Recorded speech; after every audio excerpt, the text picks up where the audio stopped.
Hi everyone, this is Shazib Rafiq. In today's video, we are going to discuss another topic from O Levels IGCSE, the business studies, that is recruitment, selection, and training of workers. Now, recruitment, and then selecting, and then training the workforce. Now, we'll be understanding these three steps one by one.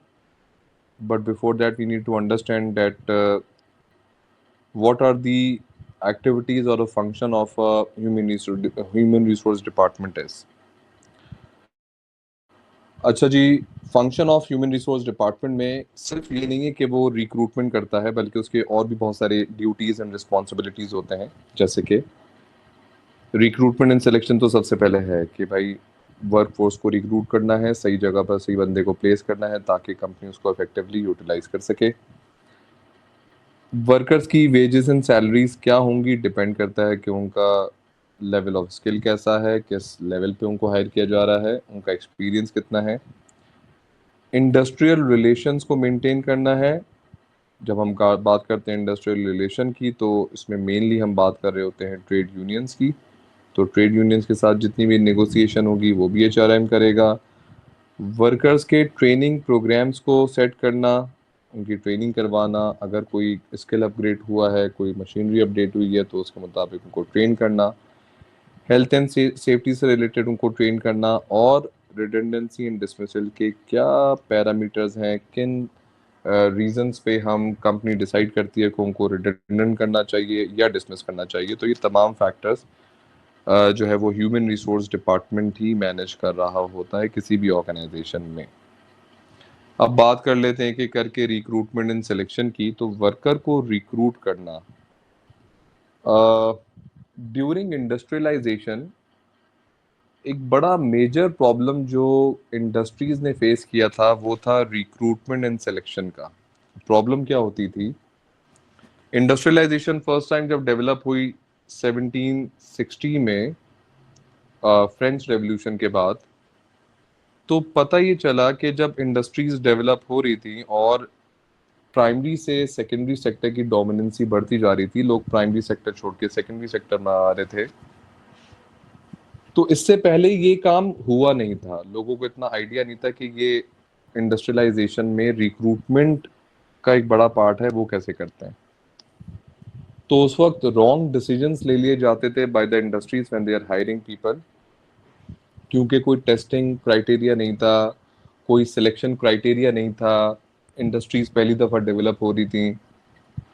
अब वहाँ पर problem ये होती थी कि उस वक्त जो जो जो सिस्टम ऑफ पेमेंट डिसाइड किया गया था वो था आपके पास पीस रेट। अगर मैं बात कर रहा हूँ एक मैन्युफैक्चरिंग इंडस्ट्री के अंदर, तो उस वक्त जो आपको है वो आर्ली वेज जो है वो पे किया जाता था। आर्ली वेज कि आप कितने आवर्स काम करते होते हैं, 2 घंटे के आपको पैसे मिल जाते थे। अब कोई वर्कर आ रहा है कंपनी में, काम कर रहा है और फिर अपनी वेज, जो इतने घंटे उसने काम किया, अपनी वेज लेके चला जाता था। अब यहाँ पे मसला ये होता था कि when you are not hiring right people at the right position, तो वो फिर टाइम वेस्ट होता था, लेकिन उससे काम इनपुट कुछ नहीं मिलता था। इनपुट तो कंपनी की कॉस्ट तो जनरेट हो रही थी, लेकिन इनएफिशिएंसी बहुत ज़्यादा थी यहाँ पर। और वो इनएफिशिएंसी क्या थी कि लोग आउटपुट प्रोड्यूस नहीं करते थे, टाइम वेस्ट करते थे, क्योंकि जितना टाइम वो ज़्यादा वेस्ट करेंगे उतनी ज़्यादा उनकी सैलरी बनती थी। तो इससे बिजनेसेस को फ़ायदे नहीं हो रहे थे। फिर हमारे पास आया था, जिसको हमने चैप्टर 6 में भी पढ़ा था, फेडरिक डब्ल्यू टेलर। और फिर फेडरिक डब्ल्यू टेलर ने कुछ चेंजेस किए थे पेमेंट सिस्टम में। उसने कहा था कि आप आर्ली नहीं, आप पीस रेट ऑफर करो, जितने यूनिट प्रोड्यूस होंगे उतना वेज पे ऑफ। तो इससे फिर लेवल ऑफ एफिशिएंसी बढ़ा था। वहां फिर उसने फिर एक आइडिया दिया था डब्ल्यू टेलर ने कि रिक्रूटमेंट एंड सिलेक्शन के लिए वर्किंग कंडीशंस का कैसा होना ज़रूरी है, फिर वर्कर की ट्रेनिंग का होना कितना ज़रूरी है, वर्कर्स को ट्रेन कैसे करेंगे। ऑल्दो कि डब्ल्यू टेलर की जो माइंडसेट था वो बेसिकली एक ऑटोक्रेटिक लीडरशिप टाइप था, लेकिन रिक्रूटमेंट एंड सिलेक्शन के प्रोसेस में उसने एक बड़ा कंट्रीब्यूशन दिया था। वो ये था कि उसने वर्कर्स को ट्रेन करवाया, वर्कर्स को रेलेवेंट स्किल सिखवाया और फिर उनको इम्प्लीमेंट करवाया, और फिर उनसे ये कहा कि भाई हम आपको ज़्यादा पैसे देंगे तो वो ज़्यादा काम करेंगे। तो money is the only motivator, ये उसका स्लोगन भी था। रिक्रूटमेंट में ये सब बातें क्यों कर रहे हैं, क्योंकि हमें, जब हमने स्टार्टिंग में आपसे बात करी कि 1917-60 के अंदर जब इंडस्ट्रियलाइजेशन डेवलप हो रही थी, तो we are not getting the right people at the right position.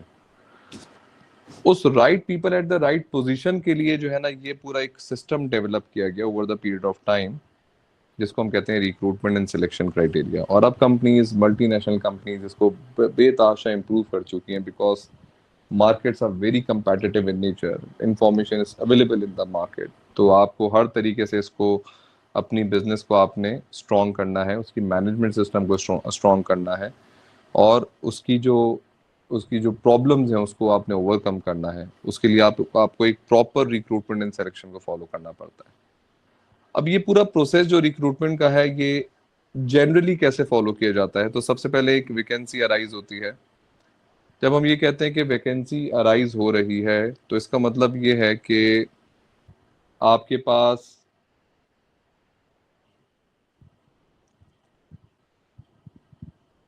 और जब हम ये कहते हैं कि आपके पास वैकेंसी अराइज हो रही है, तो हम ये कहते हैं कि तीन कंडीशंस हैं जहां पर वैकेंसी आपकी अराइज हो सकती है।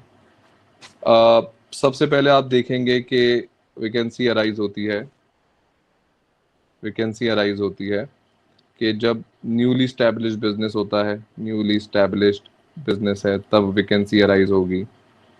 फिर क्या रीजन हो सकता है वैकेंसी अराइज होने का? कि जब बिजनेस एक्सपेंशन की तरफ जाता है, बिजनेस अपने ऑपरेशन को एक्सपेंड करता है, तो वैकेंसी अराइज होती है। तीसरा, कि जब वर्कर्स को रिप्लेस किया जाता है, कोई वर्कर खुद से छोड़ के चला गया हो, लेफ्ट हो फॉर बेटर अपॉर्चुनिटीज, या फिर उनको रिडंडेंट कर दिया जाए, रिडंडेंट या डिसमिस कर दिया जाए, और या डिसमिस कर दिया जाए, तो उसको भी रिप्लेस करने के लिए आपको वर्कर की जरूरत पड़ेगी। तो ये तमाम तीन रीजंस होती हैं वर्क आपकी वैकेंसी अराइज होने की। एक दफा जब आपकी वैकेंसी अराइज हो जाती है, तो फिर आप जो सेकंड स्टेप लेते हैं, दैट इज जॉब एनालिसिस। अब आप ये देखते हैं कि भाई वैकेंसी कौन से डिपार्टमेंट में हुई है। आप डिपार्टमेंट देखेंगे, डिपार्टमेंट के साथ साथ आप देखेंगे कि भाई उसकी नेचर ऑफ जॉब क्या होगी, किस काम के लिए आप उसको हायर कर रहे हैं, उसकी डेजिग्नेशन क्या होगी। तो ये तमाम चीज़ें आपने क्या कर लिया, एनालाइज कर लिया।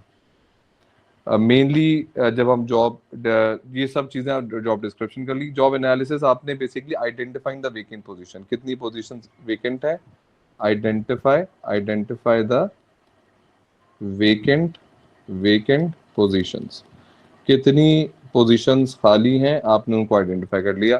फिर आपने ये डिस्क्राइब कर लिया कि भाई कौन लोग सूटेबल हैं इस पोजीशन पे काम करने के लिए, उनकी जॉब डिस्क्रिप्शन ले ली, उनकी ड्यूटीज, रिस्पॉन्सिबिलिटीज, डेजिग्नेशन ले ली, ये जॉब डिस्क्रिप्शन हो गई। फिर आपने उसको स्पेसिफाई कर लिया भाई कौन लोग अप्लाई कर सकते हैं इस जॉब के लिए। तो स्पेसिफाई करने के लिए आपको एक बात पता होनी चाहिए कि कितना एक्सपीरियंस रिक्वायर्ड है, उनकी क्वालिफिकेशन क्या होनी चाहिए, उनके स्किल सेलेक्ट कैसा होना चाहिए। तो ये सब चीज़ें आप देखते हैं न्यूज़पेपर में लिखा भी होता है जब भी कोई जॉब वैकेंसी आती है। तो that is basically job specification. जब स्पेसिफाई हो जाता है, तो फिर इन चीज़ों को हम एडवर्टाइज कर देते हैं, जॉब को एडवर्टाइज करते हैं। जॉब की जब एडवर्टाइजमेंट की बात की जाती है, तो उसको दो लेवल पे डिवाइड कर देते हैं। एक इंटरनली हम एडवर्टाइज करते हैं, एक हम इसको एक्सटर्नली एडवर्टाइज करते हैं, एक्सटर्नली। तो इंटरनली का मतलब ये होता है कि विद इन द कंपनी जो नोटिस बोर्ड है उस पर लगा दिया, या किसी लॉयल एम्प्लॉय से पूछ लिया कि भाई कोई ये तुम्हारा जानने वाला है तो आप उसको रिकमेंड कर दो। ये इंटरनल रिक्रूटमेंट। या कंपनी क्या करती है, तीसरा ये भी हो सकता है कि कंपनी में से ही पोजीशन पे आपने हायर कर लिया, कंपनी में जो है ना, कंपनी की ही किसी पोजीशन पे उसको हायर कर लिया। आपने प्रमोशन, जो आप कहते हैं ना, प्रमोट कर दिया आपने, तो कंपनी में ही किसी एम्प्लॉय को आपने मोटिवेट किया और उसको आपने प्रमोट करके बड़े लेवल पे लेकर आ गए। तो ये भी एक सॉर्ट ऑफ रिक्रूटमेंट है, इसको इंटरनल कहते हैं।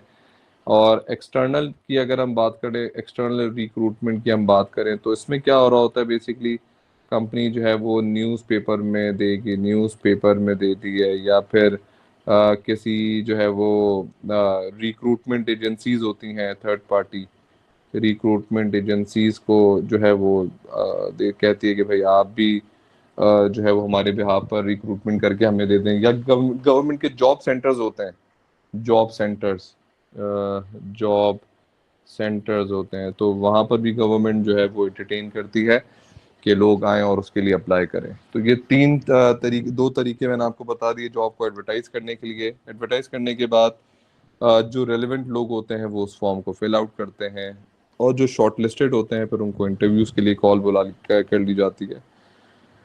इंटरव्यूज में फिर उनको मजीद जो है फिर उनकी उनकी टेस्टिंग की जाती है कि भाई वो रेलेवेंट है कि नहीं, और कंपनी के लिए कितने बेनिफिशियल हो सकते हैं। और इंटरव्यूज कंडक्ट करने के बाद फिर जो है ना पोजीशन को फिल कर दिया जाता है। इसमें उनको जॉब कॉन्ट्रैक्ट दे दिया जाता है, जॉब कॉन्ट्रैक्ट दे दिया जाता है। अभी जॉब कॉन्ट्रैक्ट के अंदर क्या क्या चीज़ें शामिल होती हैं, क्या क्या इसके अंदर वैलिड पॉइंट्स हैं, एक जनरल जॉब जॉब कॉन्ट्रैक्ट के अंदर कौन कौन से फैक्टर्स होते हैं, उसको आगे जाकर हम डिस्कस भी करेंगे।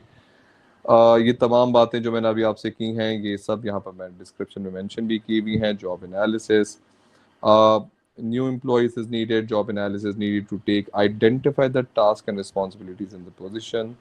और बेसिकली काम task responsibility position job description का होता है, जॉब एनालिसिस का काम होता है to identify the vacant position in the organisation. Once all the details of the job has been gathered, job description needed to be drawn। जो क्या job description होगी given to the candidate, so they will know the what actually the company is expecting from them। फिर उसके बाद job specification draw किया जाता है, और फिर show whether the employees carries out the specific job effectively और नॉट, क्या वो उसके लिए रिलेवेंट है भी कि नहीं। जॉब डिस्क्रिप्शन में आपके पास क्या क्या चीज़ें आ जाएंगी, जॉब टाइटल आ जाएगा, किस डिपार्टमेंट में काम कर रहे हैं, कितने लोगों के आप इंचार्ज हैं, किसको आप रिपोर्ट करेंगे, purpose of the job basically क्या है, आपकी ड्यूटीज एंड रिस्पॉन्सिबिलिटीज़ क्या हैं। जॉब स्पेसिफिकेशन में प्योरली आपकी क्वालिफिकेशन आ जाएगी, एक्सपीरियंस आ जाएगा, स्किल्स आ जाएंगे, जॉब स्पेसिफिकेशन आ गई। फिर जॉब वैकेंसी को एडवर्टाइज कर दिया जाता है। Internal recruitment can be filled by an employee already in the business. Benefits इसके क्या होते हैं, टाइम पैसा बच जाता है, आपको एडवर्टाइज करने की ज़रूरत नहीं पड़ती है। रिलायबिलिटी और पोटेंशियल जो है वो आपको ऑलरेडी पता होता है वर्कर का, क्योंकि वो आपके साथ काफ़ी अरसे से काम भी कर रहा होता है। वर्कर्स की एक्सपेक्टेशंस भी बहुत आपको पता होती हैं, तो और वो क्योंकि वो उसको ये भी पता होता है कंपनी में काम कर रहा है, तो कंपनी के रूल्स एंड रेगुलेशंस कितने हैं, क्या हैं, और कंपनी की एक्सपेक्टेशंस क्या हैं, तो वो उसको कोशिश उसके लिए ज़्यादा आसानी ये हो जाती है कि वो कंपनी को पहले से जानता है। और फिर अदर एम्प्लॉयज़ के लिए भी एक बहुत बड़ी मोटिवेशन है कि आज अगर वो प्रमोट हुआ है तो कल को दूसरों की चांसेस भी खोलेंगे। इसका मतलब ये है कि company have the potential to accept their people, company have this this potential कि जब भी वो ग्रो करती है तो वो अपने एम्प्लॉयज़ को पहले चांस देती है जिनका हक पहले बनता है। ड्रॉबैक्स क्या है कि आपके पास कोई आइडिया नहीं आ पाएगा, ज़्यादा एक्सपीरियंस आप नहीं गैदर कर पाएंगे, मार्केट एक्सपीरियंस यहाँ पर बहुत मैटर करेगा। जेलिसी और राइवलरी वाला फैक्टर जो है ये परफॉर्मेंस में काफ़ी हद तक प्रॉब्लमेटिक हो सकता है। एक्सटर्नल रिक्रूटमेंट की अगर हम बात करें तो हम इसको एडवर्टाइज करते हैं लोकल न्यूज़पेपर में, नेशनल न्यूज़पेपर में, डिपेंड करता है कि अगर आप एक इंटरनेशनल बिजनेस है, एक नेशन वाइड आपके ऑपरेशन हैं, तो फिर आप नेशनल न्यूज़पेपर पे जाएंगे, वरना local newspaper will be more than enough है। कोई स्पेशलिस्ट मैगजीन्स हैं, फॉर एग्जांपल अगर आपने किसी पायलट को हायर करना है तो उसके लिए स्पेशलिस्ट मैगजीन्स होते हैं, तो वहाँ पर आप उसकी अपनी एडवर्टाइज कर सकते हैं। रिक्रूटमेंट एजेंसीज होती हैं जो कि आपके बिहाफ पर रिक्रूटमेंट करके देती हैं, पूरा प्रोसेस फॉलो करके देती हैं। और गवर्नमेंट जॉब सेंटर्स होते हैं जहाँ पर जितने भी अनएम्प्लॉयमेंट बेनिफिट्स को क्लेम कर रहे होते हैं वहाँ पर लिखा हुआ होता है, और गवर्नमेंट को पता होता है कि हम किसको अनएम्प्लॉयमेंट बेनिफिट्स दे रहे हैं। इसको हम क्लेमेंट काउंट भी कहते हैं, जस्ट बाय द वे एक मेथड होता है जिसके थ्रू हमें ये पता चल जाता है क्लेमेंट काउंट के कि कितने लोग बेरोजगार हैं, कितने लोग अनएम्प्लॉयड हैं, किन किन उनके क्या स्किल सेलेक्ट हैं, तो वो पहले से जॉब सेंटर्स में उनकी एप्लीकेशंस होती हैं। तो बिजनेसेस जॉब सेंटर्स में भी देते हैं अपनी अपनी रिक्वायरमेंट्स को, तो गवर्नमेंट भी वहाँ से आपको रेलेवेंट लोगों को सेलेक्ट करके दे देती है। ऑब्वियसली गवर्नमेंट का फ़ायदा भी होता है कि उसके पास अनएम्प्लॉयमेंट का बेनिफिट्स कम हो रहे होते हैं। जॉब एडवर्टाइजमेंट आपने कर ली है। एडवर्टाइजमेंट में this is what business needs to decide drawing up an advertisement, क्या क्या चीज़ों की रिक्वायरमेंट होगी, आपको जॉब डिस्क्रिप्शन स्पेसिफिकेशन देनी पड़ेगी, आपको कहाँ पे प्लेस करना है ये ऐड, आपका बजट कितना है ऑर्डर प्लेस करने का, अपना अपना ऐड प्लेस करने का। तो ये तमाम फैक्टर्स को उसको पहले कंसिडर करना पड़ेगा। एप्लीकेशन रिसीव होंगी in the form of resumes, in the form of curriculum vitaes. एक करिकुलम विटाइज में क्या क्या फैक्टर्स हो सकते हैं जो एक कंपनी देखती है। आप भी जब अपना करिकुलम विटाई बनाएंगे, रिज्यूमे बनाएंगे, तो आपको ये फैक्टर्स डालने पड़ सकते हैं। अपना नाम, address, telephone number, date of birth, nationality, education और एक्सपीरियंस। ये सब चीज़ें तो मैंडेटरी हैं, ये तो मेन कंपोनेंट्स हो गए आपके सीवी के। और अगर इससे पहले का कुछ आपका एक्सपीरियंस है, आपका इंटरेस्ट है, तो आप वो भी इसमें ऐड कर सकते हैं। फिर आपको इंटरव्यूज़ के लिए कॉल कर लिया जाता है, लेकिन सबको नहीं, जो कि शॉर्ट लिस्टेड होते हैं। जनरली इंटरव्यूज़ में क्या क्या क्वेश्चंस पूछे जा सकते हैं, likely questions to be asked in interviews. Why have you applied for the job, आप what do you know about the company, क्या क्वालिटीज़ हैं जो कि आप ऑफर कर सकते हैं कंपनी को, आपके एम्बिशंस क्या हैं, आपकी हॉबीज़ और इंटरेस्ट का कंपनी से कैसे रेलिवेंट हो सकती है। तो ऑब्वियसली ये तमाम वो फैक्टर्स हैं, बेसिक क्वेश्चंस हैं जो कि मोर और लेस हर इंटरव्यू में पूछे जाते हैं, ताकि आप पहले अपने इंटरव्यू को ही थोड़ा सा कॉन्फिडेंस में लेकर आते हैं। उसके बाद फिर आप थोड़े से टेक्निकलिटी की तरफ जाते हैं। डिपेंड करता है कि आप किस लेवल पे इंटरव्यू कंडक्ट कर रहे हैं। फिर डिपेंड करता है, कुछ कंपनीज कोई स्किल टेस्ट भी कंडक्ट करती हैं, कुछ कंपनीज एप्टीट्यूड टेस्ट भी कंडक्ट करती हैं, पर्सनैलिटी टेस्ट भी कंडक्ट करती हैं, और ग्रुप सिचुएशन टेस्ट भी होता है जिसमें आपके पास मल्टीपल लोग होते हैं और एक ग्रुप डिस्कशन होती है किसी पर्टिकुलर पॉइंट पे, और उसमें आपकी पार्टिसिपेशन को मेजर किया जाता है, जज किया जाता है, आपके ओपिनियन को जज किया जाता है। और जिन एप्लीकेंट्स को रिजेक्ट कर दिया जाता है उनको एक ईमेल कर दी जाती है थैंकिंग नोट्स के साथ कि उनको फिर कंसिडर किया जाएगा। एम्प्लॉयमेंट कॉन्ट्रैक्ट में क्या क्या फैक्टर्स होते हैं, तो ये तमाम वो फैक्टर्स हैं जो कि मेन फैक्टर्स हैं, मैंडेटरी फैक्टर्स हैं किसी भी एम्प्लॉयमेंट कॉन्ट्रैक्ट में। एम्प्लॉयर, एम्प्लॉय का नाम, job title, date of joining, कितने घंटों की जॉब होगी पर वीक, और कितना पे स्केल होगा, पेमेंट किस टाइम पे किस टाइम तक आपको डिलीवर कर दी जाएगी, हॉलीडे इंटाइटलमेंट कितनी है, नंबर ऑफ नोटिसेस कितने दिए जाएंगे बिफोर टर्मिनेशन। तो ये तमाम चीज़ें जॉब कॉन्ट्रैक्ट में मेंशन होती हैं। फिर डिसाइड किया जाता है कि आपका कॉन्ट्रैक्ट की नेचर कैसी है, क्या वो पार्ट टाइम है कि फुल टाइम है। तो पार्ट टाइम कॉन्ट्रैक्ट्स का मतलब होता है कि अब ये डिपेंड करता है कंपनी की रिक्वायरमेंट्स कैसी है। अगर कंपनी को ये बात पता है कि मेरे पास फुल टाइम एम्प्लॉय की ज़रूरत है, यानी कि उसके पास फुल टाइम एम्प्लॉय का काम मौजूद है, तो वो फुल टाइम कॉन्ट्रैक्ट देंगे, वरना पार्ट टाइम देते हैं। पार्ट टाइम में क्या एडवांटेजेस मिलते हैं to organisation, flexible working hours में लोग काम करने के लिए तैयार हैं। फ्लेक्सिबल वर्किंग आवर्स की जब मैं बात करता हूँ तो ये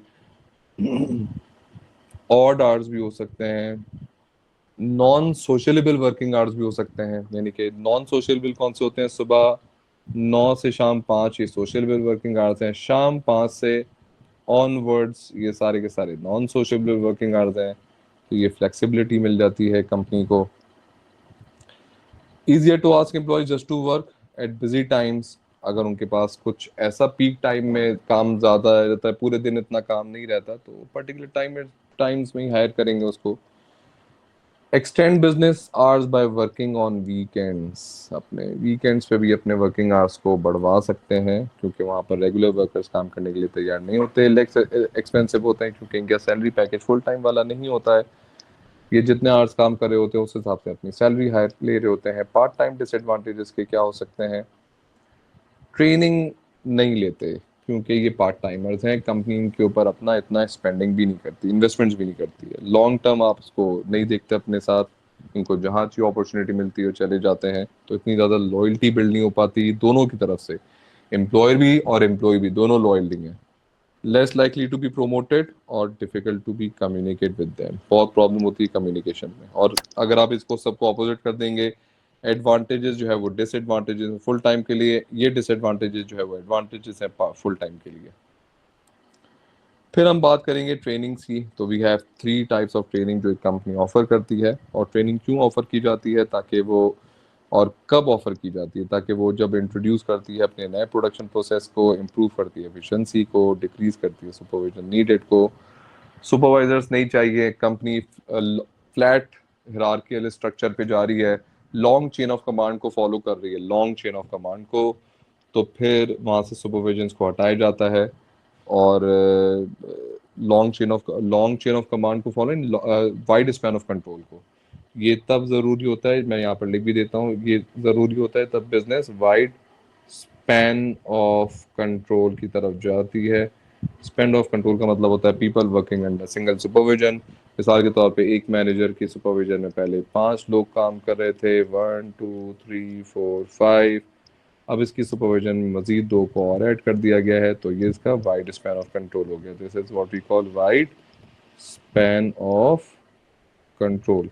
सुपरविजन कम से कम कर दी जाती है, तो ट्रेनिंग की हमें ज़रूरत पड़ती है। फिर आप देखेंगे take improvement in the internal promotion, opportunity for internal promotion. आप ज़्यादा ट्रेंड होते हैं, स्किल्ड होते हैं, तो आपके लिए चांसेस ऑफ अपॉर्चुनिटी भी बढ़ जाती है, प्रमोशन होने की। चांसेस ऑफ एक्सीडेंट्स होना कम हो जाते हैं क्योंकि आप स्किल्ड होते हैं, और ये आपकी स्किल्स को बढ़ा देती है, नॉलेज को बढ़ा देती है, आपके अवेयरनेस को बढ़ा देती है। तो these are some of the benefits that employees actually get from by getting trained. 3 types of training हमारे पास प्रोग्राम्स होते हैं। सबसे पहले आपके पास इंडक्शन ट्रेनिंग है। इंडक्शन का मतलब होता है इंट्रोडक्शन टू द कंपनी, जहां पर इंट्रोडक्शन दिया जाता है नए एम्प्लॉयज़ को, कंपनी के कस्टम के बारे में, प्रोसीजर्स के बारे में, कंपनी की वैल्यूज़ के बारे में, उसके रूल्स एंड रेगुलेशंस के बारे में। जो आप इसको आप ओरिएंटेशन भी समझ लें, वो जो हमारा ओरिएंटेशन सेशंस होते हैं वो बेसिकली आपकी इंडक्शन ट्रेनिंग कहलाती है। एडवांटेजेस क्या हैं कि एम्प्लॉयज़ जल्दी सेटल डाउन हो जाते हैं अपनी जॉब्स के अंदर, उनको ज़्यादा टाइम नहीं लगता है, because they get to know people, they get to know the departments. Legal requirements का पहले से पता चल जाता है। Like workers are less likely to be mistake, क्योंकि उनको पता होता है कि किस वक्त किससे कांटेक्ट करना है, किन रिसोर्सेज के लिए। तो चांसेस ऑफ एयर कंपैरेटिवली यहाँ पर कम हो जाते हैं। डिसएडवांटेज ये है, टाइम कंज्यूमिंग है, और वेज आर पेड। काम कंपनी करवा नहीं रही है, ओरिएंटेशन बिठाकर अभी कंपनी का इंट्रोडक्शन दे रही है, लेकिन यहाँ से उसका पे स्केल स्टार्ट हो गया है, तो कंपनी हैव टू पे दिस कॉस्ट।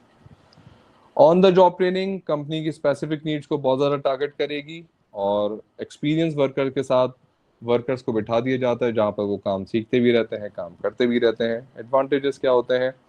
ट्रैवलिंग कॉस्ट कोई नहीं है, प्रोडक्शन साथ साथ चलती रहेगी, और स्पेसिफिक नीड्स को मीट करता है कंपनी की। हर कंपनी की अपनी स्पेसिफिक नीड्स हैं, उसके मुताबिक वो वर्कर को ऑन द जॉब ट्रेनिंग दे के अपने हिसाब से एडजस्ट कर लेते हैं। डिसएडवांटेजेस क्या है? Trainer will not be that productive because of he'll focus more on his work, तो ऑटोमेटिकली आपको ज़्यादा टाइम नहीं दे पाएगा। और कभी कभी ये प्रॉब्लम भी रहती है कि वो सोचते हैं कि अगर सब कुछ सिखा दिया तो हो सकता है उनको फ्यूचर में रिप्लेस कर दिया जाए। तो ये एक प्रॉब्लम की वजह से भी ना, जो मैनेजमेंट होती है, जो सीनियर वर्कर्स होते हैं, वो अपने सारे स्किल्स अपने जूनियर्स में ट्रांसफ़र नहीं करते, अपनी बैड हैबिट्स को ज़रूर ट्रांसफ़र कर देते हैं। किस तरीके से जो है वो आप काम के अंदर इनफेक्टिवनेस दिखा सकते हैं, किस तरीके से आप कम टाइम दे सकते हैं काम को।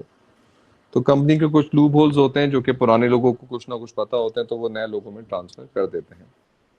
Not necessary recognised training qualifications, और हर कोई इसको रिकग्नाइज नहीं करेगा क्योंकि कंपनी की स्पेसिफिक नीड्स के मुताबिक पर है, इंडस्ट्री की नीड्स के मुताबिक नहीं है, कंपनी की स्पेसिफिक नीड्स के मुताबिक है, तो हो सकता है कि रिकग्नाइजेबल ना भी हो।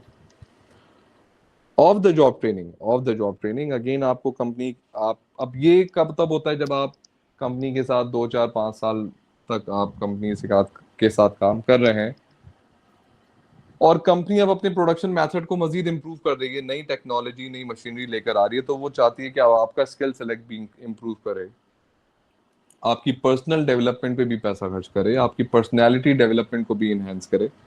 तो इसके लिए फिर ऑफ द जॉब ट्रेनिंग की जाती है, जो कि स्पेसिफिक नीड्स को नहीं होती, बल्कि ये स्पेशलिस्ट ट्रेनर्स होते हैं जो कि पर्टिकुलर टॉपिक पे बात करते हैं। फॉर एग्जांपल टाइम मैनेजमेंट पे बात कर लेंगे, बुक कीपिंग पे बात कर लेंगे, इफेक्टिवनेस एंड एफिशिएंसी पे बात कर लेंगे। तो ये इनके मेन पैरामीटर्स हैं। एडवांटेजेस क्या मिल सकते हैं? ब्रॉड रेंज ऑफ स्किल्स आपको डेवलप होता है, और आफ्टर वर्क जो है इसमें आपको टाइम दिया जाता है सीखने के लिए, तो आप फोकस रहते हैं किसी एक मीन्स, ऑब्वियसली आपको फिर टेंशन ये नहीं होती कि काम पे वापस जाना है या फिर कुछ भी है। आप सब चीज़ों से फ्री होकर जो है वो ट्रेनिंग प्रोग्राम का हिस्सा बनते हैं।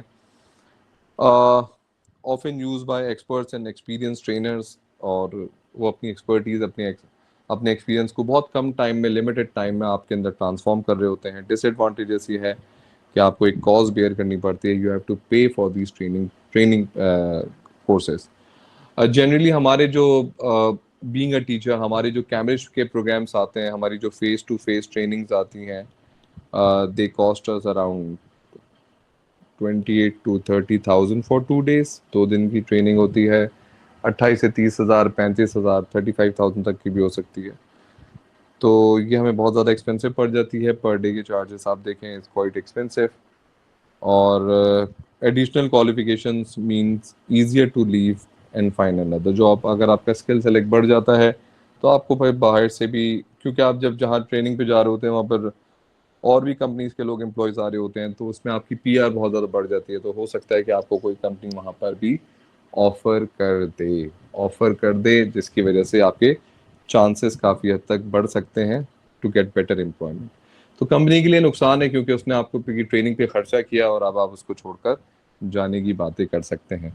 तो this is what recruitment and selection is all about. I hope you like this lecture. If you like it, like it, share it, and subscribe to my channel. Thank you so very much.